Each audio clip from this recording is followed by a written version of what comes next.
Hello and welcome to smart learning. আমরা geography অপশনালে আজকে বিভিন্ন প্রশ্নপত্র নিয়ে আলোচনা করব। তো 2019-এর প্রশ্নটা এর আগে কয়েকটা আলোচনা আমি করেছিলাম। তখন বেশ কয়েকটা অধ্যায়ে পড়া হয়নি, তো সেই জন্য সমস্ত কোয়েশ্চেন আলোচনা করা সম্ভব হয়নি। তো এখানে প্রথমেই যেটা এর উপর আলোকপাত করতে হবে সেটা হচ্ছে গ্রুপ এতে 2019-এ যে প্রথম প্রশ্নটা ছিল সেটা ছিল এনভায়রনমেন্টাল জিওগ্রাফি থেকে, যেটা আমরা শুরু করেছি পড়া। তো সেটার দিকে একটু নজর দেবো। কোয়েশ্চেন নাম্বার 1 ছিল কি, compare the characteristics of boreal and temperate forest ecosystem. বাস্তুতন্ত্র আলোচনা করতে বলা হয়েছে উত্তরের নর্দার্ন হেমিস্ফিয়ারে, একেবারে উত্তরের যে শীতল জলবায়ু অঞ্চলের যে ইকোসিস্টেম সেই অঞ্চলের, এবং টেম্পারেট ফরেস্ট অর্থাৎ নাতিশীতোষ্ণ মণ্ডলে যে সমস্ত ফরেস্ট আছে সেই ফরেস্টের ইকোসিস্টেমটা কীরকম সেটা আলোচনা করতে বলা হয়েছে। এখানে রয়েছে 20 মার্কস, অর্থাৎ বোরিয়াল ইকোসিস্টেমের জন্য 10 আর টেম্পারেটের জন্য 10। State how cybernetics helps in the process of homeostasis. দুটো টার্ম দেয়া রয়েছে, তো এই টার্ম সম্পর্কে আমরা জানবো। ইকোসিস্টেম ইকোলজির মধ্যে অনেক টার্মস রয়েছে যেগুলো কিন্তু আমাদের অবশ্যই জানতে হবে, এবং এই টার্মসগুলো আমাদের শুধুমাত্র অপশনালের জন্য নয়, এনভায়রনমেন্টের যে পোর্শনটা মেন্সে সিলেবাসের জন্য রয়েছে সেখানেও কিন্তু একইভাবে গুরুত্বপূর্ণ। তো এটা জানতে হবে টার্মসগুলো আমাদের। তো এখানেও কিন্তু 10 রয়েছে দুটোতে, তো আমরা 5+5 এটা ধরে নিতে পারি। Next, mention how overgrazing causes degradation of land resources. অতিরিক্ত পশুচারণ কিভাবে মৃত্তিকার গুণগত মানকে হ্রাস করে, মৃত্তিকার অবনমন ঘটায়, সেই সম্পর্কে আলোচনা করতে বলা হয়েছে। সিম্পল 10 নাম্বার, খুবই সহজ, যে পশুচারণ কিভাবে ভূমিক্ষয় ঘটায় এই সম্পর্কে ডিটেলসে বলতে হবে। তো এখানে কিন্তু আমরা দেখতে পাচ্ছি খুব সুন্দর একটা কোয়েশ্চেনের নাম্বার ডিভিশন রয়েছে। তো এই ধরনের প্রশ্ন অ্যাটেম্প করলে কিন্তু মার্কস অনেক বেশি আসবে, তাতে কোনো সন্দেহ নেই। কারণ এখানে 20+10+10 থাকলেও এর ভিতরকার যে মার্কস ডিভিশন সেটা কিন্তু যথেষ্ট ভালো। তো এরপরের যে পোর্শনটা, discuss the fundamental common properties of polar zenithal projection. তো এই অংশটা আমরা কার্টোগ্রাফির অংশ, তো আমরা এই অংশটা কিন্তু যাচ্ছি না, আমরা কিন্তু 4টে পোর্শন করব। এর আগেই আমরা বলেছি যে 4টে অংশ, অর্থাৎ জিওমরফোলজি, ক্লাইমেটোলজি, ওশেনোগ্রাফি আর এনভায়রনমেন্টাল জিওগ্রাফি, এই পোর্শনটা করলে কিন্তু আমাদের এই অংশটা কভার হয়ে যাবে। সুতরাং আমরা প্রজেকশনে যাচ্ছি না, বা ম্যাপ, স্কেল, এই সমস্ত জায়গাতে আমরা যাচ্ছি না। Next, mention the different condition that are favourable for the growth of coral reef. খুব কমন একটা প্রশ্ন, খুব ইম্পর্টেন্ট একটা প্রশ্ন। প্রবাল দ্বীপের গড়ে ওঠার জন্য অনুকূল পরিবেশটা কিরকম লাগে। এখানে কিন্তু রয়েছে 26। যেহেতু আমাদের এই পোর্শনটা হয়ে গেছে, একটু বলা প্রয়োজন যে এটা আমরা অ্যাটেম্প করবো কীভাবে, আমাদের অ্যাপ্রোচটা কেমন হবে। 26 মার্কসের কোয়েশ্চেন বলা রয়েছে, কিন্তু এখানে শুধুমাত্র জানতে পারা যে mention the different conditions that are favourable for the growth of coral reef. প্রবাল দ্বীপের গড়ে ওঠার যে ফেভারেবল কন্ডিশন, অনুকূল পরিবেশ, তার পয়েন্ট কিন্তু খুব বেশি হয় না, ম্যাক্সিমাম 8-10টা পয়েন্টে যাওয়া সম্ভব। কিন্তু এখানে রয়েছে 26 মার্কস, একটা বেশ বড় আকারের একটা উত্তর হওয়া উচিত। তো এই সমস্ত ক্ষেত্রে কি করব, বেস্ট হচ্ছে এনভায়রনমেন্টের যে পোর্শনটা ছিল সেটা অ্যাটেম্প করা, সেটা যদি বেশ ভালো করে তৈরি থাকে। না হলে এখানে আমরা যখন এই ধরনের প্রশ্ন অ্যাটেম্প করব তখন কিন্তু আমাদের সাহায্য নিতে হবে এক্সাম্পল, অর্থাৎ আমাদের রিলেট করতে হবে কেমন, যে এই এই অনুকূল পরিস্থিতি পাওয়ার ফলে কোন কোন জায়গাতে প্রবাল দ্বীপ গড়ে উঠেছে সেইগুলো আমাদের বলতে হবে। যেমন আমরা অস্ট্রেলিয়ার মানচিত্রটা অঙ্কন করে অস্ট্রেলিয়ার উত্তর পূর্ব দিকে গ্রেট ব্যারিয়ার রিফ, সবচেয়ে বড় যে প্রবাল দ্বীপ, তার উদাহরণ আনতে পারি। ভারতবর্ষের ক্ষেত্রে লাক্ষাদ্বীপের উদাহরণ আনতে পারি। এবং শুধুমাত্র সেটা বলা নয়, এই এই ফেভারেবল কন্ডিশনগুলো আছে বলে তবেই ওখানে গড়ে উঠতে পেরেছে। সুতরাং ওইখান থেকেও কিন্তু আমরা সরাসরি সেটা রিলেট করতে পারছি। এবং অস্ট্রেলিয়ার ক্ষেত্রে এটা কিন্তু যথেষ্ট দক্ষিণ দিকে অবস্থিত। আমরা জানি প্রবাল কিন্তু খুব বেশি ঠান্ডা পরিবেশে গড়ে উঠতে পারে না, তাও কিন্তু অস্ট্রেলিয়ার এই অঞ্চলে খুব বেশি শীতল যদিও নয়, কিন্তু তবুও অনেকটাই ঠান্ডা। ভারত মহাসাগরটা ঠিক আছে, ভারত মহাসাগরের বেশ দক্ষিণে। তো এখানেও কিন্তু পরিবেশ গড়ে উঠেছে, তার কারণ অন্যান্য যে সমস্ত কন্ডিশন সেগুলো কিন্তু যথেষ্ট ফেভারেবল কন্ডিশন এখানে রয়েছে। তো এই সমস্ত বিষয়ে কিন্তু আমাদের পুঙ্খানুপুঙ্খ আলোচনা যতটা আমরা জানি, যতটা দিয়ে আসতে পারবো এবং তার সাথে ডায়াগ্রামস দিয়ে আসতে পারবো, এই ক্ষেত্রে কিন্তু প্রশ্নটা তত ভালো করে আমরা দাঁড় করতে পারবো। কারণ এখানে বলা নেই কোথাও যে এক্সাম্পল দাও, কিন্তু আমরা দিতেই পারি, কারণ এখানে ফেভারেবল কন্ডিশন জানতে চাওয়া হয়েছে। সুতরাং এটা আমরা ফেভারেবল কন্ডিশন এগুলো আছে বলেই তবে এখানে গড়ে উঠেছে। সুতরাং আমরা কিন্তু সমস্ত জায়গাতেই জিওগ্রাফির যে কোনো প্রশ্নের ক্ষেত্রে উদাহরণটা কিন্তু খুব গুরুত্বপূর্ণ একটা ভূমিকা নেয়। এবং প্রশ্নের ক্ষেত্রে আমরা যদি ডায়াগ্রামস নাও দিতে পারি, উদাহরণের ক্ষেত্রেও কিন্তু আমরা মানচিত্র দেখিয়ে পৃথিবীর কোথায় সেটা দেখতে পাওয়া যায় সেখানে মানচিত্রটা দেখিয়ে আমরা কিন্তু সেটা পয়েন্ট আউট করতেই পারি। কারণ আর এখানে তো অনেক বেশি রয়েছে, কারণ অক্ষাংশগত একটা ব্যাপার রয়েছে, সমুদ্রের গভীরতার ব্যাপার রয়েছে, অক্ষাংশগত ব্যাপার রয়েছে, বিভিন্ন রকমের ধরনের পরিস্থিতি রয়েছে, সেগুলো সমস্তই কিন্তু আমরা ডায়াগ্রামসের মাধ্যমে দেখাতেই পারি। তো এইভাবে এই ধরনের প্রশ্নের কিন্তু মুখোমুখি হতে হবে। এবং ধরা যাক সমুদ্রের গভীরতার ব্যাপারটা যখন বলা হবে যে কোরাল রিফের ক্ষেত্রে খুব বেশি গভীরে কিন্তু সূর্যের আলো যেখানে পৌঁছাচ্ছে না সেখানে গড়ে উঠতে পারে না, এটা 60 থেকে 70 মিটার পর্যন্ত যথেষ্ট। তো সেক্ষেত্রে আমরা কি করতে পারি, সমুদ্রের গভীরতাটা একটা স্কেল দিয়ে দেখাতে পারি আমরা। 0 মিটার এটা সমুদ্র তল, যেটা সেটা 0 মিটার, এবং সেখান থেকে 1 সেন্টিমিটারে 10 মিটার করে দেখিয়ে 6-7 সেন্টিমিটারের মধ্যে আমরা কিন্তু 70-80 সেন্টিমিটার পর্যন্ত দেখাতে পারি, অর্থাৎ 70 মিটার এখানে আমরা লিখব। এখান দিয়ে শুরু করে -70 চলে যাচ্ছে এটা 0 থেকে, তো 10, 20, -10, -20, -30, এইভাবে কিন্তু আমরা গভীরতাটা দেখাতে পারি। তো ডায়াগ্রামস কিন্তু এভাবেই আসবে প্রত্যেকটা ক্ষেত্রে, যেখানে ডায়াগ্রামস দেওয়া সম্ভব হয় না সেখানেও কিন্তু ডায়াগ্রামস দিয়ে আসা সম্ভব। তো এইভাবে কিন্তু প্রশ্নের অ্যাপ্রোচটা হবে আমাদের। আমরা শুধু যেটা যা পড়লাম সেটুকু কিন্তু লিখে এলে হবে না, এখানে এক্সট্রা কিছু আমাদের কিন্তু ভাবতে হবে, যেটা বাকি অন্য খাতায় থাকবে না, সেটা কিন্তু আমাদের দিয়ে আসতে হবে। তো সেই সবের জন্যই কিন্তু একটু ইমাজিনেশনের প্রয়োজন আছে, যে কিভাবে আমরা এগুলো দিতে পারি, কিভাবে নতুন নতুন বিষয় আমরা এর মধ্যে অ্যাড করতে পারি। তো যাই হোক, 26 নম্বরের প্রশ্নটা কিন্তু এইভাবে লিখতে হবে। নেক্সট বলছে কি, account for the surface oceans currents of the Atlantic ocean with illustration. খুব কমন একটা প্রশ্ন, খুব সরাসরি একটা প্রশ্ন, যে আটলান্টিক মহাসাগরের স্রোত সম্পর্কে বলা রয়েছে, সমস্ত স্রোত যেগুলো রয়েছে সমস্তটাই বলা রয়েছে, এটা অনেক সময় উত্তর আটলান্টিক বা দক্ষিণ আটলান্টিকও বলা যেতে পারে, আবার সেটা কিন্তু ডায়াগ্রামস দিয়ে দেখাতে হবে সেটাও বলা রয়েছে। তো স্রোত কীভাবে করতে হবে, স্রোতের ডায়াগ্রামস কীভাবে দিতে হবে সেটা আমি করিয়েছি, সুতরাং এটা 14 নম্বরের জন্য যথেষ্ট এবং খুব ভালোভাবেই লেখা সম্ভব। তো এই হলো এই প্রশ্নটা।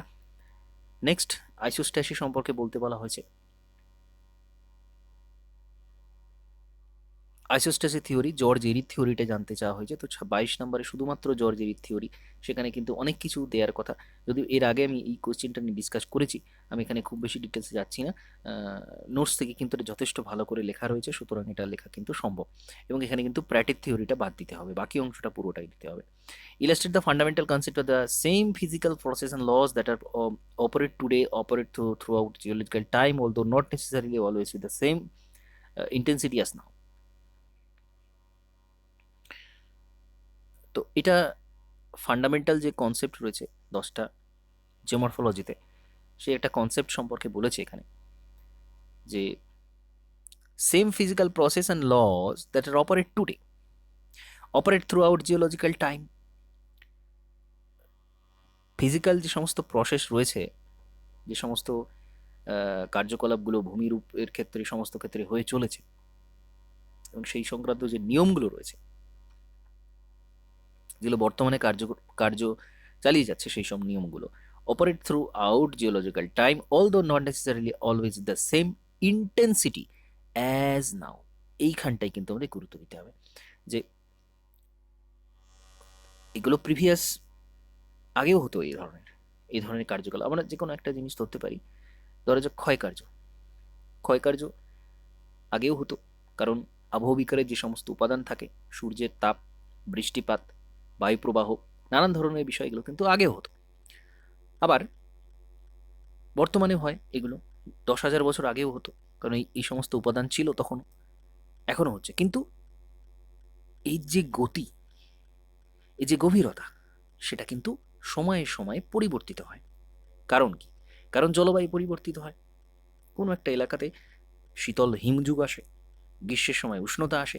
তো এই যে আলাদা আলাদা টাইম, সময় আলাদা আলাদাভাবে এই কার্যকলাপগুলো হয়ে থাকে, সে যে পরিবর্তনশীল, সেটা সেম ইন্টেন্সিটিতে হয় না সবসময়। তো সেটাই এখানে ব্যাখ্যা করতে বলা হয়েছে, খুব সুন্দরভাবে এটা ব্যাখ্যা করা যায় জিওলজিক্যাল টাইম স্কেল দিয়ে বলা যায়। যাই হোক, এই পোর্শনটা আমরা জিওমরফোলজির যে ফান্ডামেন্টাল কনসেপ্ট রয়েছে সেটা আমরা এখনও ওই অংশটা বাদ রেখেছি, আমরা ওটা পড়বো। তো তখন কিন্তু আমরা এটা আরও ডিটেলসে জানতে পারবো। Next, mention the basis of Davisian model of geological cycle. Davis যেটা বলেছিল জিওলজিক্যাল সাইকেল, সেটা কিন্তু খুব ছোট করে 6 নাম্বারের জন্য বলা হয়েছে। আমাদের শুধু একটা ছোট প্রশ্নকে কিভাবে বড় করতে হবে শুধু সেটা জানলেই চলবে না, একটা বড় অংশকে কিন্তু ছোট করতে জানতে হবে। এখানে সেটাই করতে হবে আমাদের। ডেভিসের মডেল কিন্তু যথেষ্ট বড়, জিওগ্রাফিক্যাল সাইকেল সেটা কিন্তু আমাদের ছোট্ট করে সমস্ত কিছুই বলে দিতে হবে। তো 6 নাম্বারের মতো, এখানে অধিক টাইম নষ্ট করলে কিন্তু হবে না। তো এইখানেই কিন্তু আমাদের প্র্যাকটিস যেটা, সেইগুলো কিন্তু কাজে আসবে।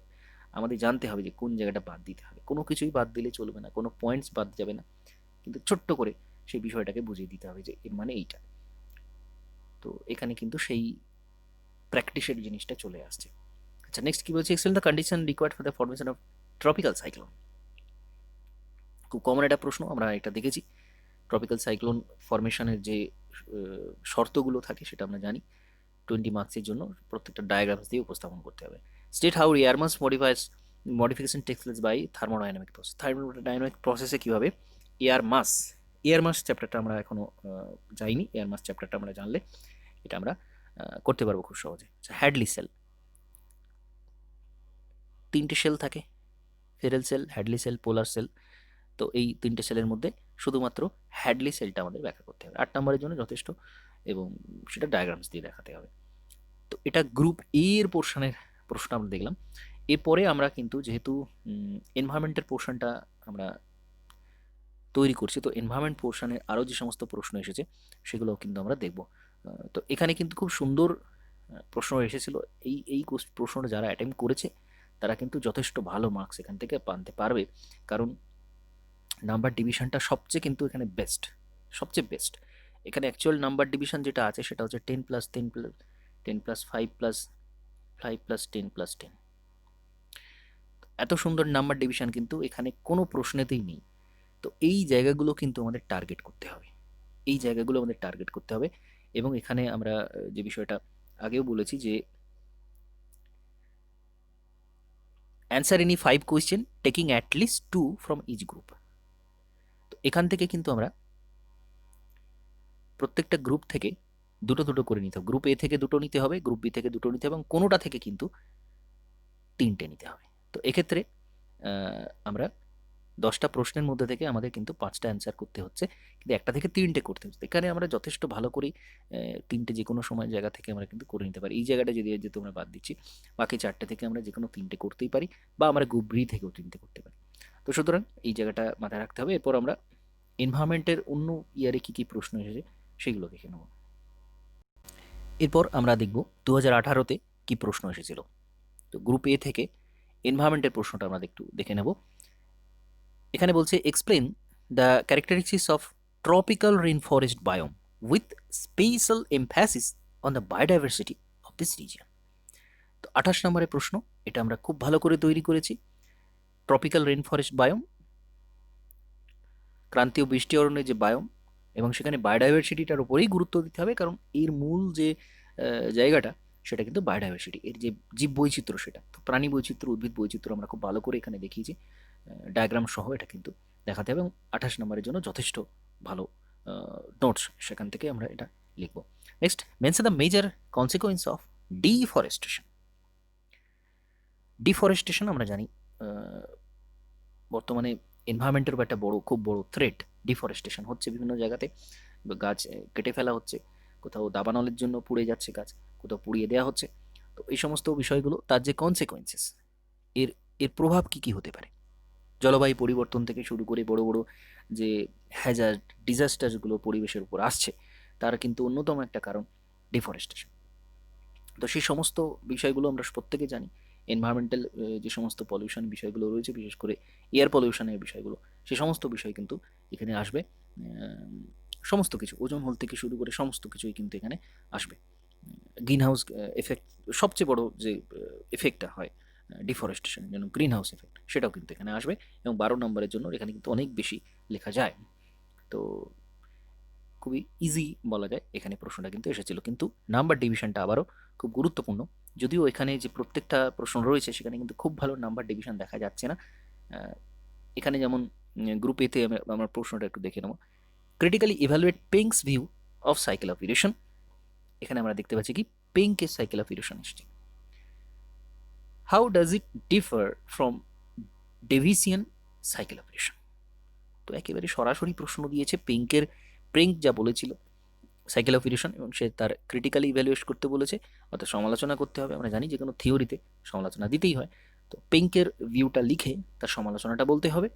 Next, how does it differ from Davisian cycle of erosion, অর্থাৎ পেঙ্ক আর ডেভিসের যে পার্থক্য, একেবারে সরাসরি প্রশ্ন জিজ্ঞাসা করা হয়েছে, এবং 28+12 এখানে খুব ভালো করেই লেখা যায়। Next, describe the various type of land forms developed on igneous rock with suitable example.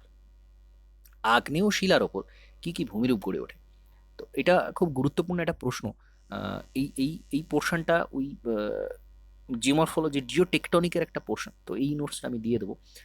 ইগনুয়াস রকের উপর কি কি ভূমিরূপ তৈরি হয়। 20 নম্বরের প্রশ্ন, আগ্নেয় শিলার ভূমিরূপগুলো আমি এই পোর্শনটা বাকি রয়েছে, আমি দিয়ে দেবো। Critically discuss the theory of sea floor spreading, সমুদ্রবক্ষের বিস্তৃতি, যেটা আমরা আগে দেখেছি। 20 নম্বরের জন্য সেটা কিন্তু যথেষ্ট। সমুদ্রবক্ষের ক্রিটিক্যালি ডিসকাস করতে বলেছে সমুদ্রবক্ষের বিস্তৃতি, এই থিওরিটা যথেষ্ট ভালো করে লেখা রয়েছে। 20 নম্বর 30 নম্বরের জন্য যথেষ্ট ভালো নোটস কিন্তু দেওয়া রয়েছে। আচ্ছা, mention the theories related to origin of Indian monsoon emphasizing the role of jet stream.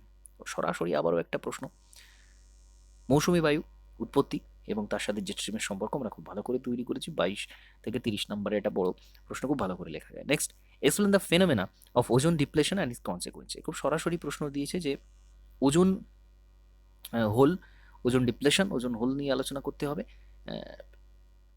Explain the phenomena, তো এখানে কারণ কেন হচ্ছে, কি হচ্ছে, ওজোন হোল জিনিসটা কি, পুরো ডিটেলস কিন্তু ব্যাখ্যা করতে হবে, এবং এর ফলাফলটা বলতে হবে যে এটা ক্ষয়ের ফলে কি কি হচ্ছে। তো লেন্দি প্রশ্ন এটা, 18 নম্বরের প্রশ্ন হলেও এটা কিন্তু অনেকটাই বড় একটা অ্যান্সার তৈরি হবে। তো এইগুলো কিন্তু খুব সাবধানে আমাদের ডিসকাস করতে হবে। আমাদের ক্ষেত্রে যদি 4টেই প্রশ্ন জানা থাকে, সেক্ষেত্রে কিন্তু আমরা নাম্বার ডিভিশনটা দেখে চয়েস করব কোনটা লিখবো, কোনটা বাদ দেবো। Next, explain the characteristics of tropical rain forest. আচ্ছা, এটা হলো classify map projection on the basis of their properties. এটা প্রজেকশন থেকে দিয়েছে, অর্থাৎ এটা কিন্তু কার্টোগ্রাফির পোর্শন। আচ্ছা, এরপর আমরা চলে যাব 17তে। আচ্ছা, এখানে জিজ্ঞাসা করছে elaborate the component and structure of detritus food chain.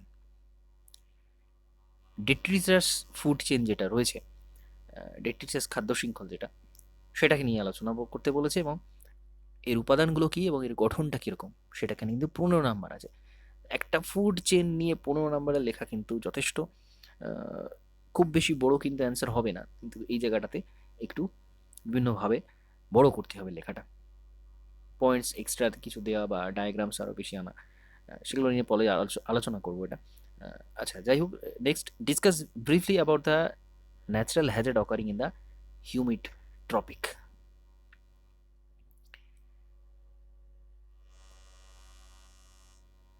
আর্দ্র ক্রান্তীয় অঞ্চলে যে সমস্ত প্রাকৃতিক দুর্যোগগুলো হয়, প্রাকৃতিক দুর্যোগ যেগুলো হয় সেগুলো নিয়ে আলোচনা করতে হবে।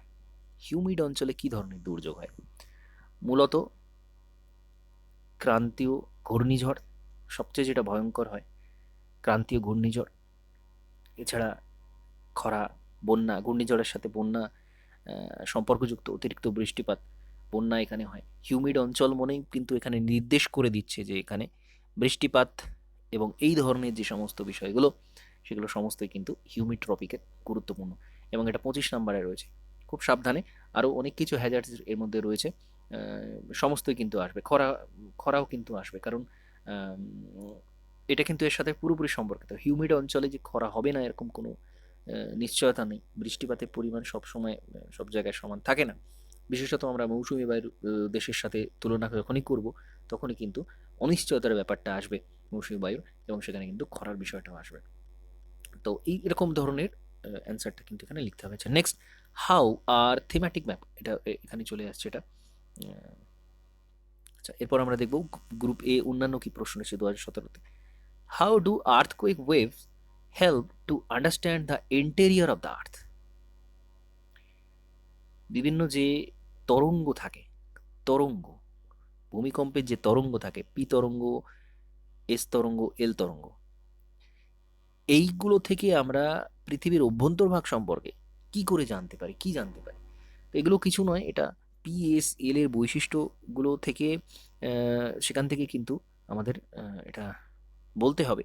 যেমন আমরা ইন্টেরিয়র অফ দ্য আর্থে দেখেছি যে পি তরঙ্গ কিন্তু সমস্ত মাধ্যমের মধ্য দিয়ে যেতে পারে না। তো সেটার মাধ্যমে কিন্তু আমরা কোন জায়গাতে তরল মাধ্যম আছে সেটা কিন্তু আমরা জানতে পারি। শ্যাডো জোন ছিল, এইভাবে আমরা শ্যাডো জোনটা দেখাতাম, পি তরঙ্গের শ্যাডো জোন, এস তরঙ্গের। তো এরকমভাবে এটা কিন্তু ব্যাখ্যা করতে হবে তরঙ্গগুলো বলে সেটা কিভাবে সম্ভব যে সমস্ত মাধ্যমের মধ্যে যেতে পারে না, এবং যে মাধ্যমের মধ্য দিয়ে যেতে পারে না আমরা তখন বুঝতে পারি যে সেটা কঠিন মাধ্যম নাকি তরল মাধ্যম। তো এভাবে কিন্তু ডায়াগ্রামস দিয়ে এবং প্রত্যেকটা তরঙ্গের আলাদা আলাদা করে কিন্তু ব্যাখ্যাটা করতে হবে। আচ্ছা, next, elaborate the evidence in support of theory of continental drift. Continental drift theory, সেখানে প্রমাণ দিতে হবে, সাপোর্ট দিতে হবে, এবং থিওরিটা কিন্তু বলতে হবে, অর্থাৎ থিওরির সাথে সাথে ওয়েগনারের যে মতবাদ সেটা কিন্তু ব্যাখ্যা করতে হবে। How air masses are got modified, air mass থেকে প্রশ্ন এসছে। Discuss the general circulation model of the atmosphere. General circulation model বলতে হবে, অর্থাৎ আয়ন বায়ু, পশ্চিমা বায়ু, মেরু বায়ু, এই যে বায়ু প্রবাহগুলো সেই সম্পর্কে বলতে হবে। তো সরাসরি প্রশ্ন এসছে, এখানে কোনো ঘোরানো প্রশ্ন কিন্তু আসেনি। আচ্ছা, next, evaluate the theories concerning formation of coral reef. এখানে কিন্তু থিওরিগুলো বলতে বলেছে, ডারউইনের থিওরি, ড্যালিক থিওরি, এই থিওরিগুলো কিন্তু এখানে বলতে হবে। 30 মার্কসের কোশ্চেন আছে, যতগুলো থিওরি আছে সেগুলো বলতে হবে। What are the application of TS diagram. আচ্ছা, টিএস ডায়াগ্রাম এটা কিন্তু সমুদ্র অঞ্চলের এই অংশটা আমি কিন্তু দিয়ে দেবো। টিএস ডায়াগ্রাম খুব বড় নয়, ছোট টপিক, সেজন্য 10 মার্কসেরই রয়েছে এখানে। আচ্ছা, elaborate the component of structure of detritus food chain, এটা দেখলাম প্রজেকশন। আচ্ছা, এরপর আমরা চলে যাব 2016-তে। 2016, give recent account of growth of population in India since independence, highlights the demographic transition. সেটা paper 2, paper 1. Why is plate tectonic regarded as a unified theory? Bring out the importance of global hydrological cycle in meaning heat and moisture balance of the earth. খুব important দুটো প্রশ্ন দিয়েছে। Plate tectonic, পাত সংস্থান তত্ত্ব, এটাকে কেন unified একটা থিওরি বলা হয়? পাত সংস্থান তত্ত্বের মূল বিষয়টা হচ্ছে এই তত্ত্ব দিয়ে কিন্তু বাকি সমস্ত থিওরিগুলোকে ব্যাখ্যা করা যায়। সেটা সি ফোর স্প্রেডিং হোক, সি ফোর স্প্রেডিংয়ে আমরা দেখেছি সি ফ্লোরটা দুদিক থেকে বাড়ছে, এভাবে দুদিকে চলে যাচ্ছে, বাড়ছে, এবং তার ফলে কিন্তু নতুন সমুদ্র ভূত্বক তৈরি হচ্ছে এখানে। তো এটা পাত সংস্থান দিয়ে ব্যাখ্যা করা যায়, এই যে পাতগুলো সরে যাচ্ছে বলে এটা সম্ভব হচ্ছে। আবার যখন মহাদেশীয় সঞ্চরণ তত্ত্ব আসছে তখন মহাদেশগুলো একটা জায়গা থেকে অন্য জায়গায় সরে যাচ্ছে, একটা জায়গা থেকে অন্য জায়গায় সরে যাচ্ছে।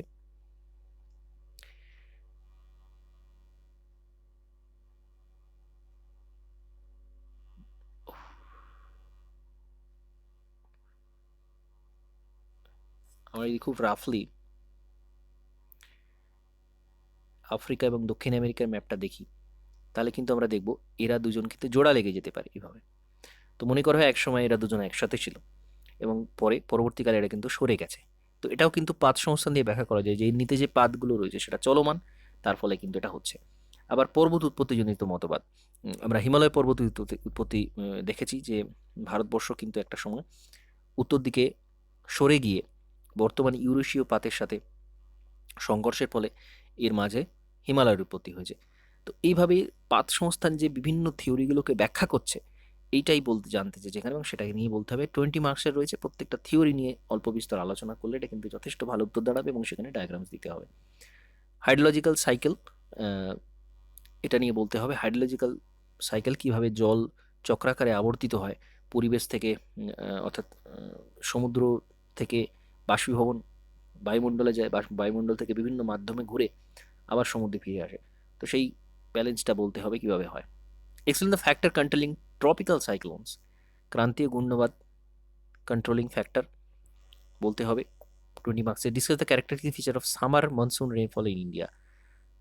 সামার মনসুন, আমরা মনসুনের যে টাইপগুলো রয়েছে প্রত্যেকটা ঋতুতে কী ধরনের বৈশিষ্ট্য থাকে, কী ধরনের কী হয় এবং কতটা রেনফল হয় সেটাও এখানে বলতে হবে। অর্থাৎ সামার সিজনে কি কন্ডিশন থাকে, কি পরিস্থিতি থাকে সেটা বলতে হবে, এবং সেখানে বৃষ্টিপাতের পরিমাণটা আমরা কিন্তু চার্টের মাধ্যমে দেখিয়েছিলাম, বিভিন্ন জায়গাতে ডিটেলস এটা বলা রয়েছে, তো সেটা কিন্তু এখানে তুলে ধরতে হবে। Next, specify the characteristics and significance of the continental self. তো সমুদ্র ভূগোল থেকে দিয়েছে কন্টিনেন্টাল সেলফের কিন্তু বৈশিষ্ট্য এবং গুরুত্ব নিয়ে আলোচনা করতে হবে। Next, classify the marine sediments citing suitable example. তো সেডিমেন্টস বিভিন্ন পলি, বিভিন্ন সিন্ধুকর্দ, নানান রকম জিনিস রয়েছে, সেটা নিয়ে আলোচনা করতে হবে, এটা আমরা দেখেছি। Discuss the different components of ecosystem, ইকোসিস্টেমের বিভিন্ন উপাদান, বাস্তুতন্ত্রের বিভিন্ন উপাদান নিয়ে আলোচনা করতে হবে। Enumerate the causes and consequences of land degradation. তো ল্যান্ড ডিগ্রেডেশন, এটা আমরা এই প্রশ্নটা রিপিট আমরা দেখেছি, আগে এটা দেওয়া হয়েছিল, পরে দেওয়া হয়েছে এটা 2016-তে। তো ফলাফল, ল্যান্ড ডিগ্রেডেশনের ফলে কি কি ক্ষয়ক্ষতি হচ্ছে সেগুলো নিয়ে আলোচনা করতে হবে 10 নম্বর। এবং এখানে কিন্তু কজের জন্য 10, কনসিকুয়েন্সেসের জন্য 10 দেওয়া আছে, তো আলাদা আলাদা করে কিন্তু এগুলো ডিটেলসে বলতে হবে, তবে কিন্তু এখানে মার্কস উঠে আসবে। আচ্ছা, এরপর প্রজেকশন রয়েছে, এটা আমরা বাদ দিচ্ছি। এবার চলে যাব 2015 প্রশ্নতে। ডেভিসের থিওরি দিয়েছে, আবার পুরোটা দিয়েছে 28 নম্বরে। How does Davisian cycle operation differ from Penck cycle operation, পুরোপুরি repeat question. Detail the salient features of jet stream, jet স্ট্রিমের বৈশিষ্ট্য। Discuss the causes and consequences of global climate change. খুবই কমন একটা প্রশ্ন, প্রচুর লেখা যায়। ফলাফল, জলবায়ু পরিবর্তনের কারণ এবং জলবায়ু পরিবর্তনের ফলাফল। Give a detailed account of formation of ocean bottom features in light of geotectonic activities. Bottom features আমরা দেখেছি, ওশেনের বটম ফিচার্স কী কী হয় এবং সেখানে জিওটেকটনিক অ্যাক্টিভিটি হয় সেটা আমরাও জানি। সেটা নিয়ে কিন্তু 40 মার্কসের একটা আলোচনা, বিরাট বড় একটা আলোচনা। এই ধরনের প্রশ্ন কিন্তু এড়িয়ে যাওয়াটাই সবচেয়ে বেশি বুদ্ধিমানের কাজ। তো কারণ এখানে ম্যাক্সিমাম থেকে ম্যাক্সিমাম 25 কিন্তু পাওয়া যাবে যদি খুব ভালো লেখা হয় সেখানে, বা ম্যাক্সিমাম 30 কিন্তু খুবই মানে পাওয়াটা খুব কঠিন ব্যাপার হবে এখানে যতই লেখা হোক, কারণ এই এই ধরনের প্রশ্নের ক্ষেত্রে কিন্তু লেখা জোগাড় কোনো শেষ থাকে না। প্রশ্নটা আমরা দেখতে হবে ভালো করে। Give a detail account of formation of ocean bottom features. Ocean bottom ফিচার্সের সমস্ত ফরমেশনগুলো বলতে হবে, প্রত্যেকটা ফিচার্স যেগুলো রয়েছে সেগুলো প্রত্যেকটা বলতে হবে, তাদের ফরমেশন বলতে হবে, এবং টেকটনিক অ্যাক্টিভিটি, প্রত্যেকটার সাথে টেকটনিক অ্যাক্টিভিটি জড়িত, পাত সংস্থানজনিত কারণ রয়েছে, সেটা গভীর খাতি হোক, মালভূমি হোক, সমভূমি হোক, সমস্ত কিছু প্রত্যেকটা আলাদা আলাদা করে বলতে হবে। এখানে কিন্তু মার্কস ওঠার সেরকম জায়গা নেই। Next, detail the causes of air pollution and measures of its conservation. তো এয়ার পলিউশনের কারণ এবং এটা কিভাবে নিয়ন্ত্রণ করা যায় সেটা বলতে হবে। 32 মার্কসে রয়েছে difference chain between food chain food web, food chain এবং ফুড ওয়েবের পার্থক্য বলা রয়েছে, খুব কমন প্রশ্ন, 8 নম্বরের প্রশ্ন। ম্যাপ প্রজেকশন আমরা যাচ্ছি না। নেক্সট চলে আসবো 2014, how does oceanic crust form, ওশেনের কোসেন ক্রাস্ট কীভাবে তৈরি হয়, attempt classification of fluvial landforms in deltaic area. তো বদ্বীপ অঞ্চলে নদীর কার্যের ফলে কী ধরনের ভূমিরূপ তৈরি, অর্থাৎ নদীর যে নিম্ন প্রবাহ, নদীর নিম্ন প্রবাহে কী ধরনের ভূমিরূপ তৈরি হয়, মিয়েন্ডার থেকে শুরু করে বদ্বীপ, বিভিন্ন বালুচর, এই সমস্ত ভূমিরূপগুলো বলতে হবে। 28 মার্কস আছে, খুব ডিটেলসে কিন্তু প্রত্যেকটা উদাহরণ দিতে হবে, ডায়াগ্রামস দিতে হবে, সমস্ত কিছু কিন্তু খুব ভালো করে এক্সপ্লেন করতে হবে। Explain rain making in super cooled clouds. How does inversion of temperature develop? Super cooled clouds এর মধ্যে কিভাবে বৃষ্টিপাত তৈরি হয়, অর্থাৎ বৃষ্টিপাতের যে দুটো থিওরি আছে সেই থিওরি নিয়ে কিন্তু বলতে হবে, বিশেষ করে বার্জারেন ফেন্ডিশন থিওরি। এখন সরাসরি এটা বার্জারেন ফেন্ডিশন বলা হয়নি, কিন্তু এখানে বার্জারেন ফেন্ডিশন থিওরিকেই ইন্ডিকেট করা হচ্ছে। How does inversion of temperature developed? উষ্ণতার বৈপরীত্য কিভাবে তৈরি হয়? তো উষ্ণতার বৈপরীত্য সরাসরি যদি এগুলো সিলেবাসে বলা নেই, কিন্তু কিছু কিছু প্রশ্ন এরকম দিয়ে দেওয়া হয়। ইনভার্সন অফ টেম্পারেচারে বিভিন্ন কারণ থাকে, সাধারণত পাহাড়ি অঞ্চলে হয়ে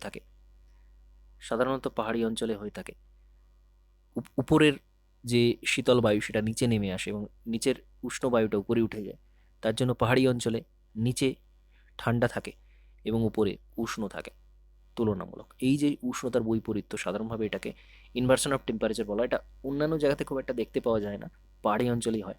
তো ইনভার্সন অফ টেম্পারেচার 12 মার্কসের বলা রয়েছে, উদাহরণ সহযোগে আলোচনা করা হবে। দার্জিলিং বা যে কোনো পাহাড়ি অঞ্চলে কথা কিন্তু বলা যেতে পারে, এবং এখানে বেশ কয়েকটা শর্ত থাকে, মিক্স আপ হয় না, বাইরে থেকে বায়ু আসতে পারে না, বা পাহাড়ি অঞ্চলে ঘেরা জায়গাতেই এটা তৈরি হয়, কোনো ফাঁকা অঞ্চলে এটা তৈরি হয় না। শীতকালে এটা তৈরি হয়, বায়ু প্রবাহের সময়, গ্রীষ্মকাল এই সময় কিন্তু এটা হয় না, কারণ বায়ুকে যথেষ্ট ভারী হতে হয়, যথেষ্ট শীতল হতে হয়। Let's discuss the formation of coral atoll. How are the coral reef expected to respond to rising sea level? তো কোরালের প্রবাল দ্বীপের যে ফরমেশন কিভাবে হয় সেটা বলতে হবে, শর্তগুলো বলতে হবে, উদাহরণ দিতে হবে। 32 মার্কস রয়েছে, যথেষ্ট ভালো করে লিখতে হবে। How are the coral reef expected to respond to rising sea level? সমুদ্রে যদি জল ওপর দিকে উঠতে থাকে, সি লেভেল যদি রাইজ করে, সেক্ষেত্রে কোরাল রিফ কি পরিস্থিতি দাঁড়াবে?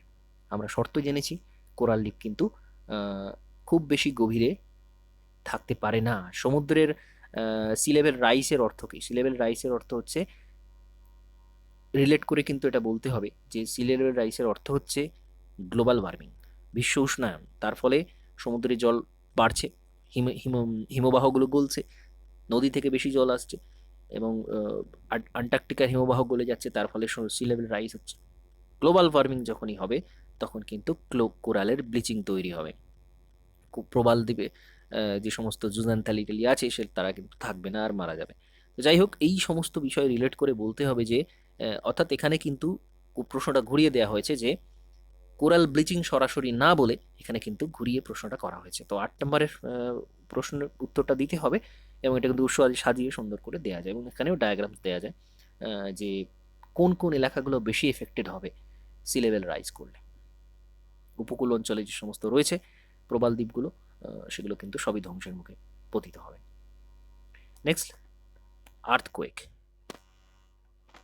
ভূমিকম্পের কারণ বলতে হবে, খুব সোজা একটা direct question. Discuss the mitigation measures related to this hazards. এর কি মিটিগেশন রয়েছে, কিভাবে এটাকে, এর যে এফেক্ট সেটাকে কিভাবে কমানো সম্ভব।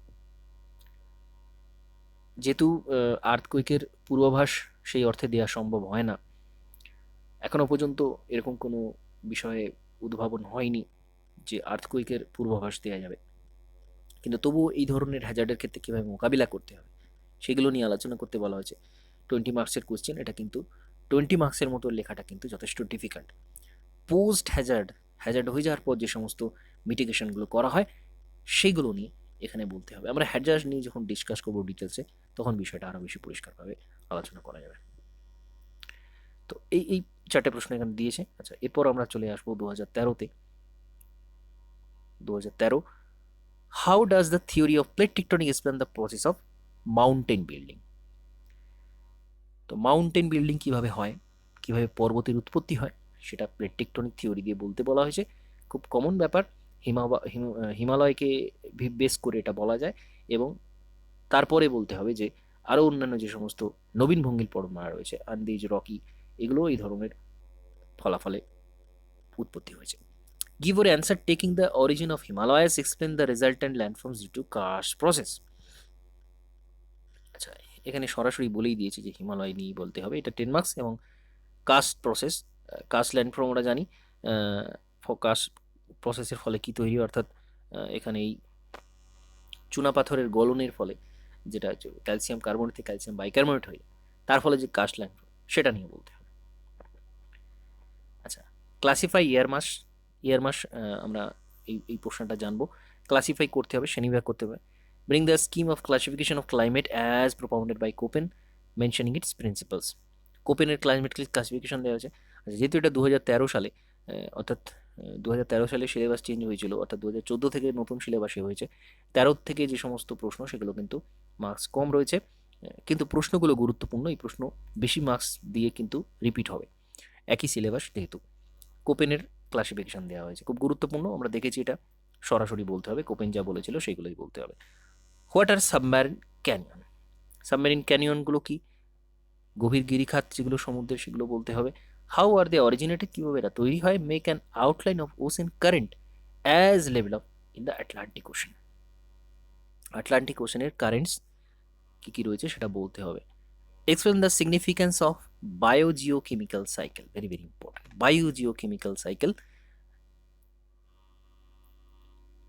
অর্থাৎ আমাদের শরীরে যে সমস্ত উপাদান দিয়ে তৈরি খনিজ পদার্থ, সেগুলো কিভাবে পরিবেশে যায়, কীভাবে পরিবেশ থেকে উদ্ভিদ নেয়, উদ্ভিদ থেকে আমরা নিই বা অন্যান্য প্রাণী থেকে গ্রহণ করি, সেইগুলো কিন্তু এখানে বলতে বলা হয়েছে বায়োজিওকেমিক্যাল সাইকেল।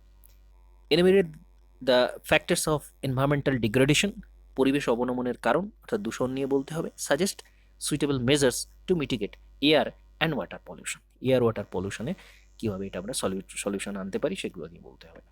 তো 2013-তে এই ধরনের প্রশ্ন এসেছিল। তো এর আগেও দেখলেও আমরা কিন্তু টুকরো টুকরো বিভিন্ন প্রশ্ন পাবো, সেগুলো নিয়ে আমি পরে আলোচনা করব। সবচেয়ে গুরুত্বপূর্ণ যে বিষয়টা, সেটা হচ্ছে প্রশ্নগুলো কী ধরনের প্রশ্ন জানতে হবে, এবং রিসেন্ট ইয়ারে কী ধরনের প্রশ্ন এসেছে আমরা দেখলাম, সেইগুলো থেকে রিপিট হওয়ার সম্ভাবনা যেমন রয়েছে, সেই ধরনের প্রশ্ন কিন্তু আসবে।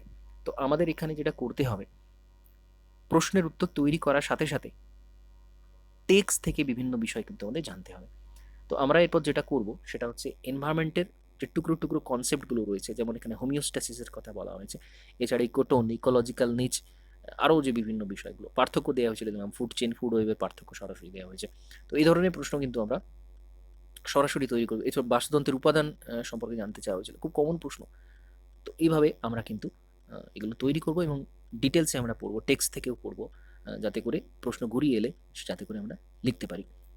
তো এই কোশ্চেন অ্যান্সার ডিসকাশনটা এখানে কমপ্লিট করলাম। পরবর্তী সময় আবারও কোশ্চেন অ্যান্সার নিয়ে আলোচনা করব। আজকে এখানে কমপ্লিট করছি। নমস্কার, ধন্যবাদ।